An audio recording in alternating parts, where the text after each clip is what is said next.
U hyn gjykata kushtetuese, si kofini pas Dvielit, dhe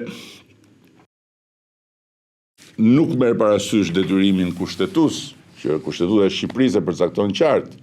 se fëmijët kanë drejtën e një mbrojtje të veçantë nga shteti, dhe se duhet mbrohen nga çdo praktikë që mund dëmtojë shëndetin e zhvillimin e tyre, dhe nuk merr parasysh as faktin që bllokimi i TikTokut nga ana jon jo vetëm që nuk u kundërshtua apo nuk u vu në dyshim nga institucionet ndërkombëtare, duke filluar nga Bashkimi Evropian, po përkundrazi, u komentua pozitivisht në një sër platformash mediatike të shumë shteteve në Europë dhe përtej saj, në një periudhë kur shumë vende përpiqen të marrin masa të tilla. Dhe kur faktet tregojnë se algoritmat e këtyre platformave mund të prodhojnë efekte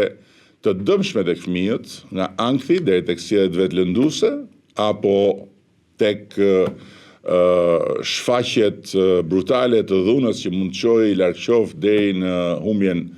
apo marrjen e jetës së tjetrit, atëherë mosveprimi i shtetit nuk është neutralitet dhe në këtë kontekst e ashtu quajtura liri e fjalës me të cilën abuzohet kaq shumë nuk ka absolutisht as edhe një lidhje. Gjithsesi, gjykata kushtetuese e ka marrë vendimin e vet, një vendim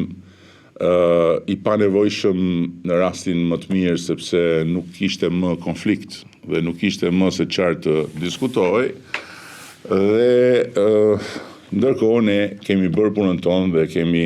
marrë atë që prisnim të merrnim nga bllokimi i TikTokut.